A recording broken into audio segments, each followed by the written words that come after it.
to the Action Podcast. Here's your host, my dad. Well, welcome back to the XM Podcast. I'm excited to announce this is our 51st episode. I don't even know how that happened, but somehow it just kind of snuck up on me. I want to say thank you to our listeners for coming back and listening to each episode, but also sharing this with others. It is greatly appreciated and has really helped make the Experience Emerge podcast what it is. I also want to mention, I want to thank two people that have been very imperative to making this podcast happen, and that is Pamela Crosby and Derek Forehand, who are both on the communications team with me and really have helped on so many levels making this podcast what it is. So to the both of you, thank you so much. Well, today, buckle up and get ready to learn about personality. Over the last few years, a movement has been happening that I've certainly noticed in the church that is learning what number you are. And you might be asking yourself, well, Matt, that sounds odd.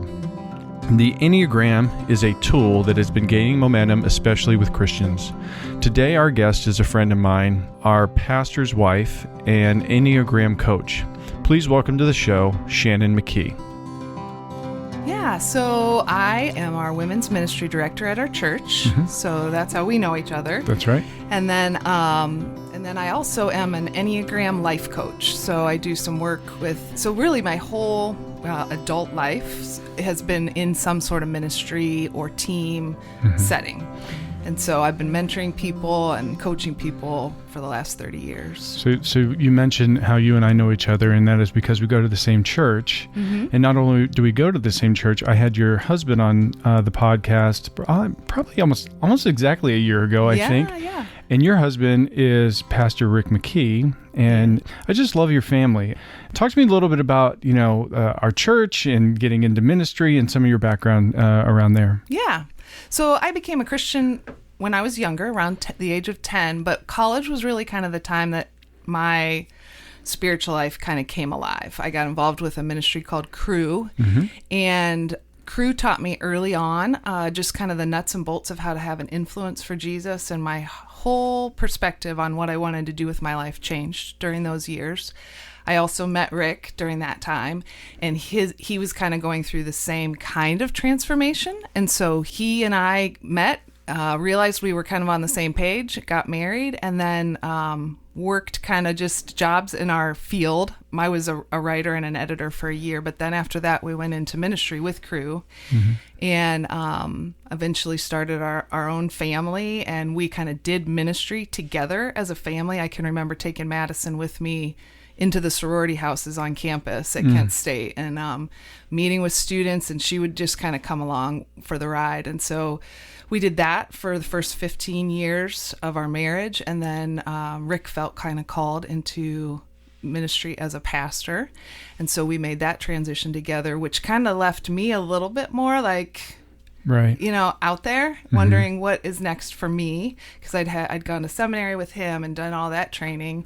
And so I've done a couple different roles since then, but the women's ministry director at Redemption Chapel's been wonderful. And then the Enneagram coaching has been a great kind of add along to that. Yeah. And so we're going to get into talking quite a bit about the Enneagram. Talk to me about the women's ministry that you lead at our church and sort of your role in some of the functions of that. Yeah. So it's my job to just make sure our women are being cared for well. As our church has grown kind of rapidly, it's been, certainly has. Yeah, it's been one of those things where we're kind of trying to catch up to what God's already doing. And so we realized there just needed to be more specific attention and care to what's going on with our women. How are they getting their spiritual needs met? And so I really spearhead our one of our biggest things is our Bible study. And so I teach at that. I mentor women throughout the week. I coach our teaching team of women that teach at that Bible study. And then we do other events throughout the year. But my weeks, what I love about it is every week looks different. Some weeks I'm teaching, some weeks I'm meeting with 3 or 4 different women. It's just a lot of variety, and I love that part of it a lot. And you guys had a very successful weekend trip not long ago. It Yeah. sounded like that was really great. My wife was a big part of that, and just heard a lot of great things from that experience. Yeah, it was great. We did retreat, and once again, I had this great team of women that just pulled it all together and all brought all their gifts to bear, and it ended up being a great weekend with about 250 women, and Yeah. we had a great time. Sounds like it. Yeah. It's really good. So today, you and I had been talking at church, after church, in between services, just kind of this journey that you've been on. And I'm fascinated by it because, one, it kind of touches a little bit in the fields that I'm really interested in, is with personality and human behavior and different things. And then the other thing is what I shared with you over the last handful of years, more and more clients are becoming more and more aware of this thing called the Enneagram, and especially something's happening in the Christian community that is connected with the Enneagram. So talk to me a little bit about your journey to getting into that. What prompted you to start seeking that? And then we'll get into kind of what you're doing with it now. So for me, I mentioned that when Rick became a pastor, it kind of, I kind of floated for a little while, wondering like, okay, now that we're not doing ministry as a whole family in the same way that we were, what's that mean for me? And I, sometimes we jokingly refer to that as like the dark decade, because it was quite a process for me to kind of figure out my new role, what that looked like.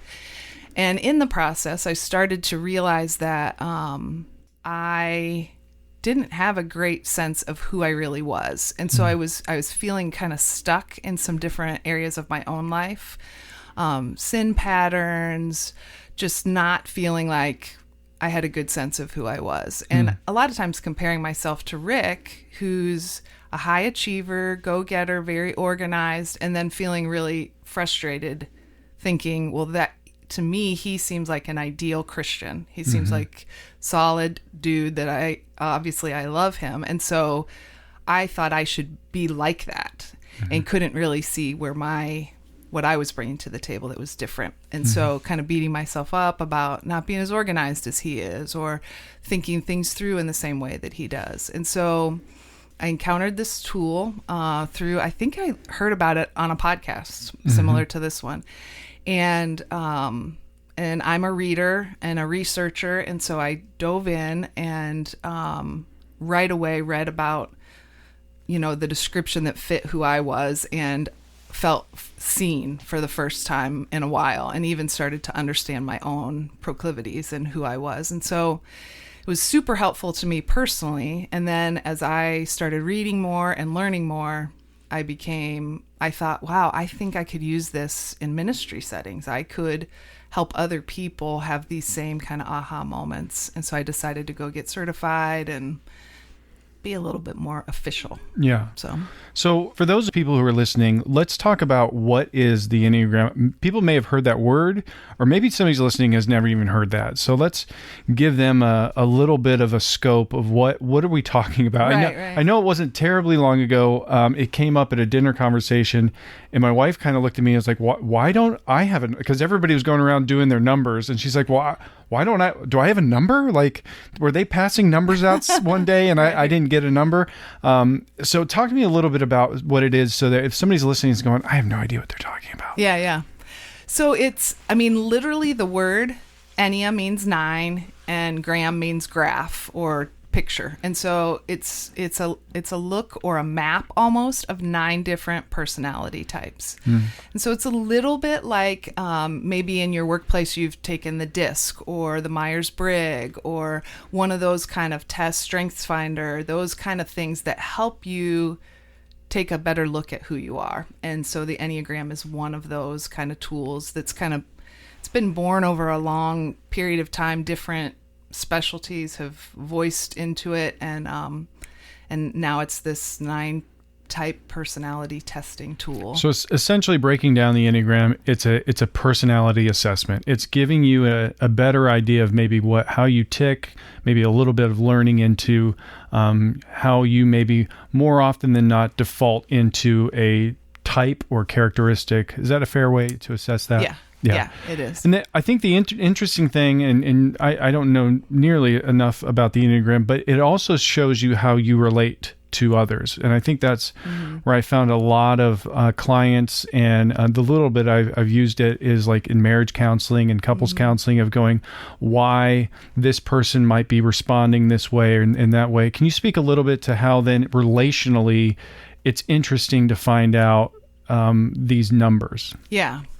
So I think, any tool like this is great for self-reflection, but it also, like you pointed out, is great for interacting with other people, because as you go through life, you think about things through your lens, and you assume, wrongly, we all do this, assume everybody thinks like you think, right? I mean, That's right. If I load the dishwasher this way, that must be the best way to do it, or I wouldn't do it that way, right? I mean, that's how we think about things. And so, in marriage or in any close relationship like that, I feel like it can be a really helpful tool, because you start to see that, no, everybody doesn't think the same way I think. Right. And it's not that they're wrong or worthless or any of those. It's just they genuinely don't see it the way I see it. And so for Rick and I, we're pretty opposite in some things, and his personality type is a fixer kind of personality, and so I often felt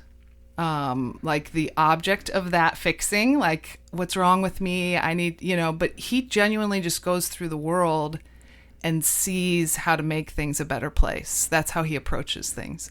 I approach things from a much more like peacemaker, just wanting to keep kind of the status quo is good for me. And so there were times in our marriage where we'd have conflict, and we're coming at things from two totally different values. He couldn't see why wouldn't you want to fix this? Whether it was our house or our parenting or whatever. And I was like, why do we need to go through the hassle of fixing this? Things are fine. And so we'd have this friction and even some passive aggressive behavior towards each other, because we weren't coming at it from the same perspective. So can you give us a little bit, I'm kind of putting you on the spot, like there's 9 different categories. Can you give us a little bit of like just an overview of what those are? If somebody's listening kind of going, oh, maybe that might, obviously just listening to this, you're not going to know if you're a number 6 or number 5 or number 4, but a little bit of an outline of what each one is. Yeah, I can. So the type 1 is they call him the moral reformer, and that's a person who that's Rick. That's a person who genuinely goes. He would be a number 1. Yeah, he is, and it's blesses our church, right? I mean, to have him at the helm. I wish I would have said that before you said that. And that one is Pastor Rick. Right, exactly. So he's a fixer. They genuinely go through the world wanting to see how to make it better. The 2 is a nurturing helper.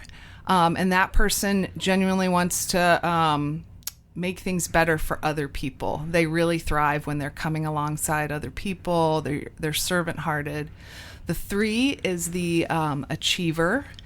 And the achiever, they're driven to do really well also, but for different reasons than the 1. And so the achiever really just wants to achieve big things, and they want to be found capable and competent. And so they're the people in the room that are great at networking and great at making things happen. And we actually have a lot of 3s on our staff team at the church. And it's a huge blessing because they get stuff done. And so that's the type 3. The type 4 is the romantic individualist.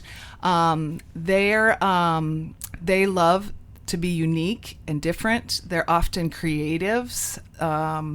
They don't have to be creative. Some of that's stereotypical, but they look at the world through just that more creative, unique lens.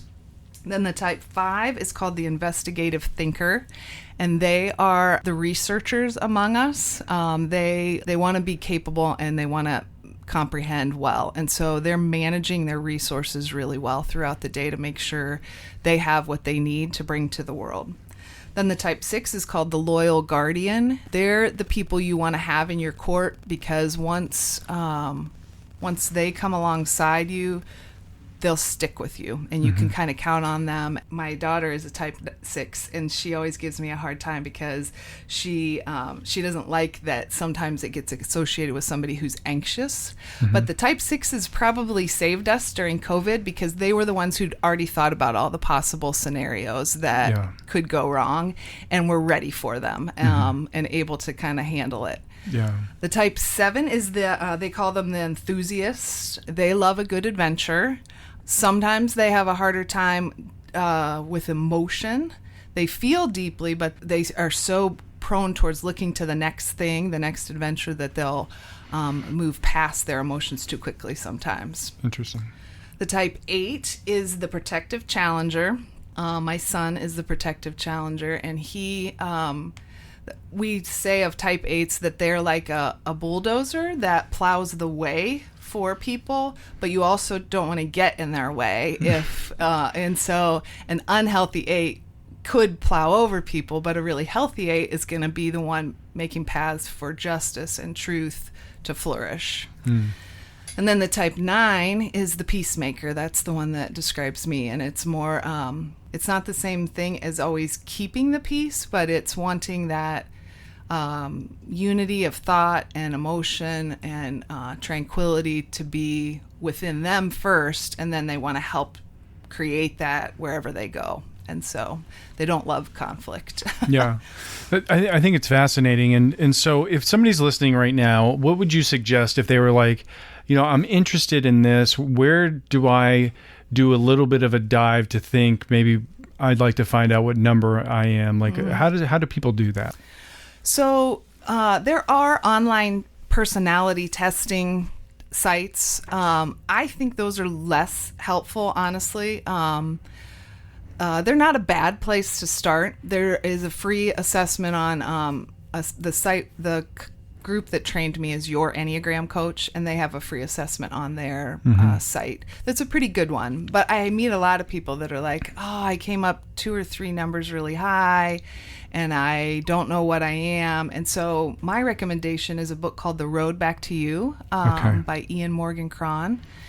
And he describes each of the types. He takes a chapter to describe them, talk a little bit about not just slap a label on them, but really look a little bit deeper into like what's motivating this person. Why is a 9 the way they are? That kind of stuff. I'm glad you said that, because that was going to be my next question. Is there any books or resources that you've read that you feel like are helpful in getting that? Because I think that initially hearing this can kind of be like, well, what does this all mean? But I think giving resources to allow people to dive a little bit deeper is helpful. And I know for me, like I had a bunch of clients coming in, and they early on in my clinical career, they made a lot of assumptions that I knew what all of this thing meant. But they would sit down and go, "Hey, I just want you to know I'm a 4. I'm a typical 4." And I'm sitting there going, "What the heck is a 4?" Like, right. I didn't know if that was like a scale on how attractive they thought they were, or right. What. And I just remember sitting there going, and then client after client after client, and I'm like, okay, I'm a 6-wing 5, and I'm like, does he play basketball? Like what does? And then I started realizing, okay, all of these people are talking this lingo. And so what I did, I found a free assessment online, did it, and it spit out a couple numbers, and it seemed pretty accurate for me or whatever. But I'd like to at some point maybe do a deeper dive, and maybe Amy and I, my wife and I, doing that to just kind of see, because I think there's a lot of truth to that. I've seen a lot of couples really work on their ability to communicate when they understand a little bit more about where the other one's coming from. So Shannon, I want to talk a little bit then. Talk to me, how do we take this and integrate this into our faith? And how does it correlate? Because it seems to me a lot of people have been able to connect this particular personality test, because there's a lot of them. I mean, I had to study a bunch of these when I was going through school. But this one, for some reason, just seems to have connected with the Christian community. And maybe you can speak a little bit to that. Yeah. I think the reason that it connects, well, let me say this. Information doesn't change us necessarily. Like, just learning more about myself doesn't necessarily transform me. And so the Enneagram isn't going to save me. It's not going to fix me. It's not going to shine the light on all the good things about me. It's just a tool. And it's going to be helpful because it's going to help me understand myself a little bit better.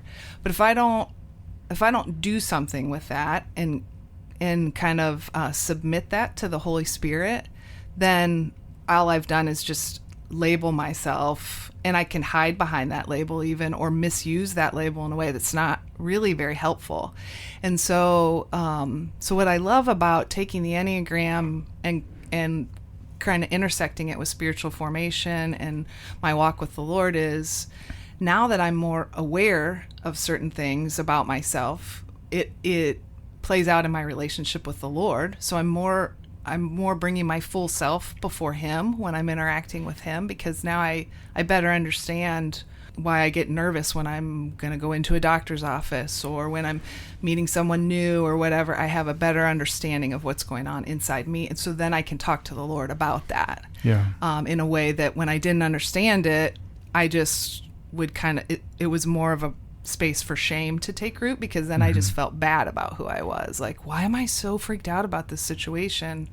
And I could kind of take that to the Lord, but not the way that I can now. And so I feel like it's helpful in that regard. And then it also gives me things where I can just, even my spiritual practices, like we call them upstream practices and downstream practices, that some are harder for some types than others. And so understanding that about myself and realizing that, for a 9, an downstream practice or an easier practice is being out in nature, and I really connect with the Lord there.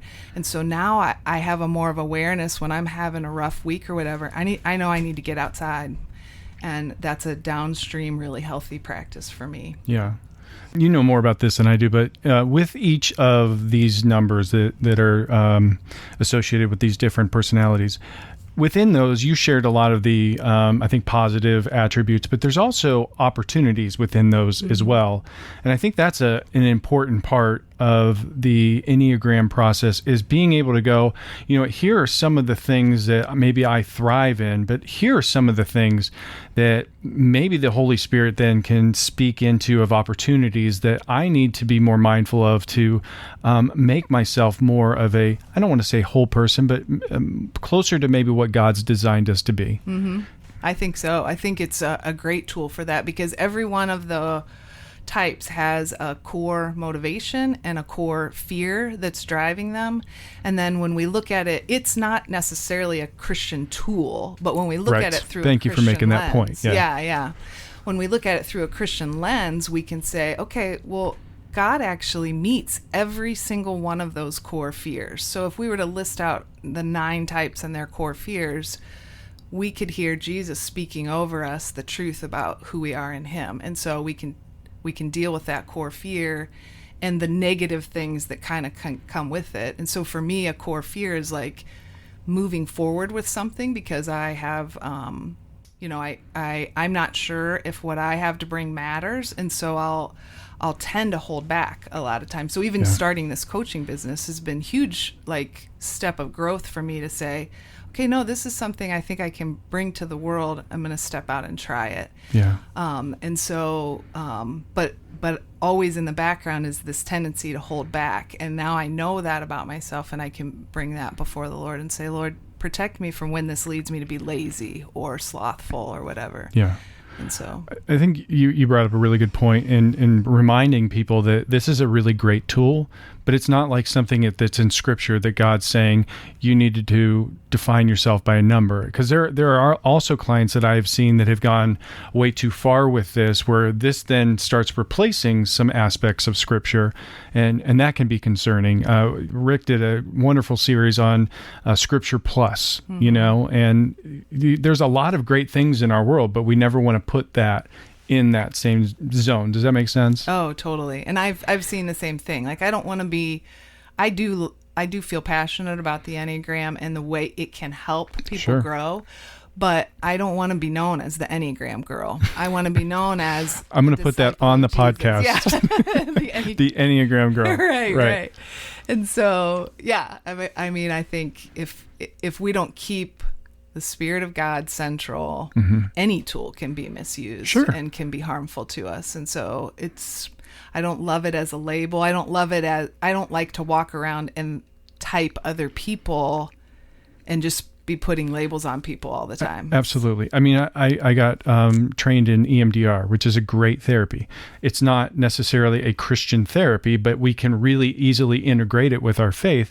But I don't want to be known as just the EMDR therapist. You know, I completely understand that. And these are things that I think that God has given us in resources and tools that we can utilize and can be very helpful in people's journeys, helping people get unstuck, allowing people to understand why the world responds to them the way that they do. These are just really good tools to allow people to become more aware of themselves. So I want to talk a little bit then. You have interest in this. We talked a little bit about the spiritual integration, but then you took it a little further and then you got training in this. So talk to me a little bit what that means and if people didn't even realize there was a training out there for this.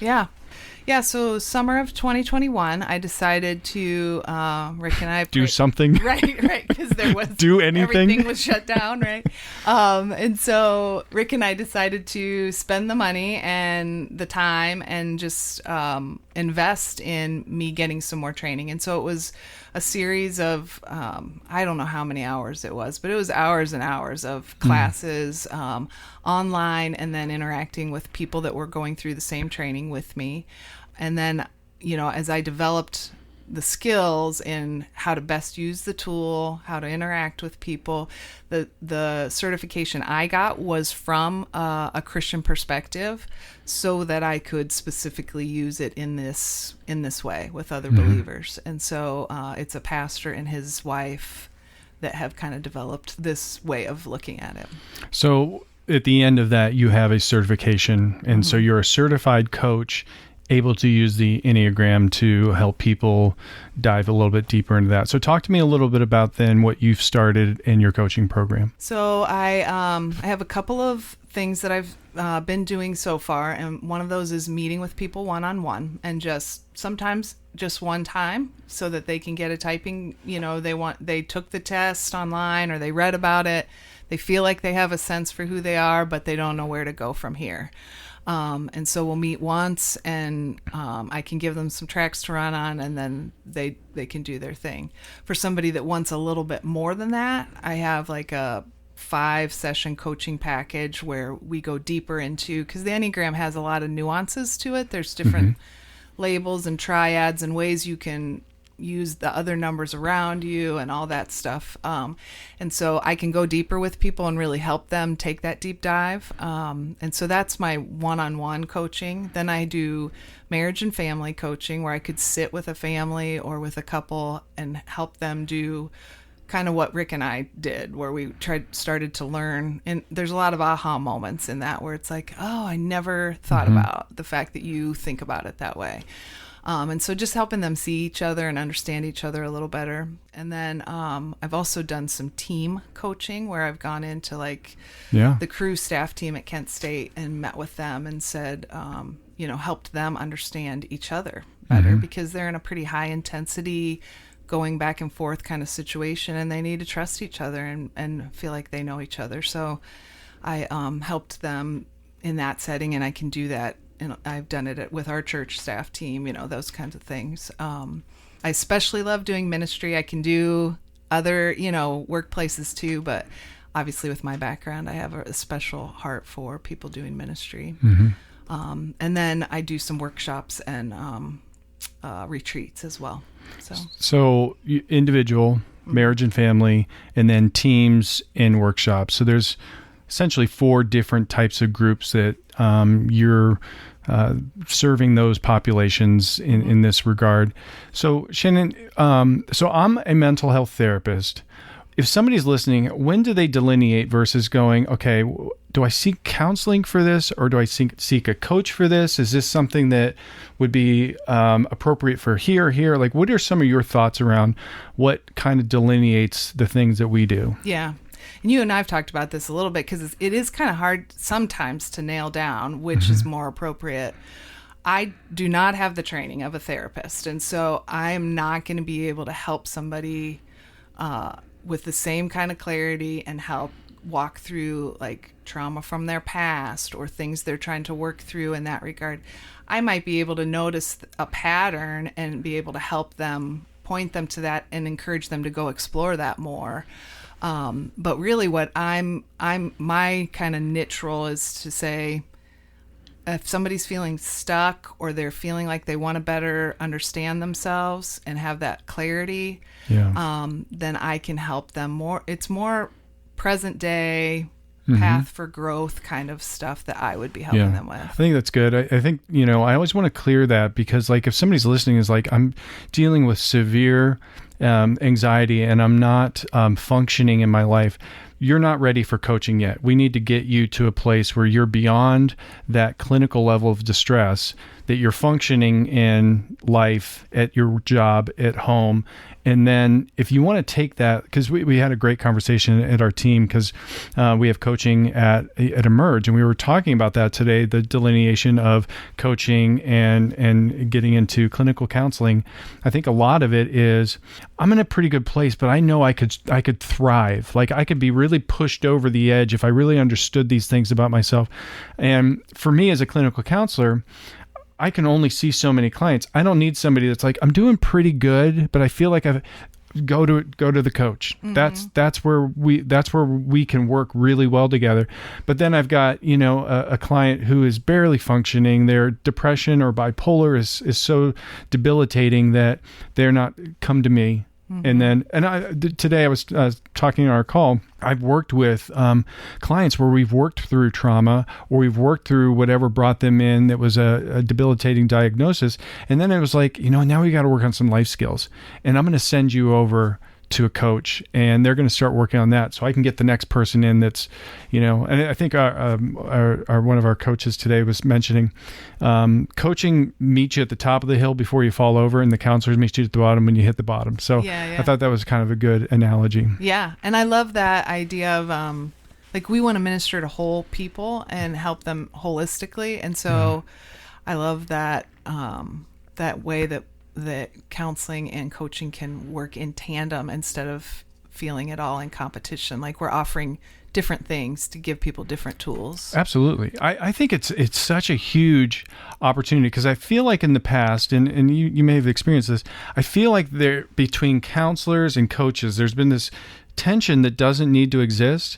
And I've been really, really trying to tear these walls down, because I really feel like counselors and coaches could play in the sandbox really well together. Yeah. If we understand each other's roles and realize that there are things that I'm not really focusing on, that especially once a person works through these things, to really allow them to launch out into life, that's where I think we could really bring those two things together, and it could be really, really helpful. I think so. Yeah. So Shannon, any other thoughts that you have around the Enneagram or coaching, or anything you would like to share with the audience? I think one thing that pops into my head that I've been mulling over, because I'm in ministry and I see people with a lot of spiritual knowledge, maybe they've been studying the Bible a good bit of their lives or whatever, but they aren't emotionally healthy people to interact with. And so I feel like sometimes they need to go deeper and do some hard work on some difficult things, but sometimes they just aren't even aware of how they're interacting in the world. And so they'll blow into a, Bible study setting and really hurt people around them, not realizing who they are or why they are coming across that way. But they're mature in other ways, biblically speaking, like they have a lot of spiritual knowledge. And so I've really loved being able to come alongside people and help them see that piece, that it's not just the accumulation of more knowledge, but it's, okay, how do I take this in the power of the Holy Spirit and let Him transform these other areas that aren't necessarily sin, so to speak, but I'm having an impact. I'm bumping up against people all around me. Yeah. And how can I I like that. So if somebody's listening and they would like to contact or get a hold of you to maybe go a little bit deeper, get a little bit more understanding about your coaching program and maybe some of those areas that we talked about, how do they get a hold of you? Probably the best way is my website. It's called The Art of You, so TheArtofYou.us.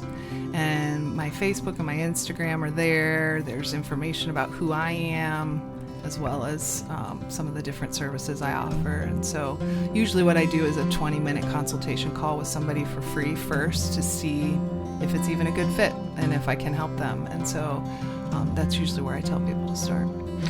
Well, Shannon, thank you so much for your time. I appreciate it. I've really wanted to do this for a while, and you and I have had a lot of conversations, so I'm really glad it finally came to fruition and we were able to make that happen. Thank you so much, and God bless you. Yeah, thanks for having me. Well, thank you, Shannon. Thanks for sharing and educating us to maybe better understand ourselves, how God created us, and how we can better relate to others. This stuff is fascinating to me and something that I've had to learn more about because so many of my clients have found clarity, understanding, and movement from knowing where they fall into the Enneagram domains. We really do appreciate all of our listeners, and being able to produce this podcast wouldn't be possible without you. So thank you for listening. Please give us a like or a share, or maybe even a comment if you wouldn't mind. Well, until next time, or when our Savior comes, God bless.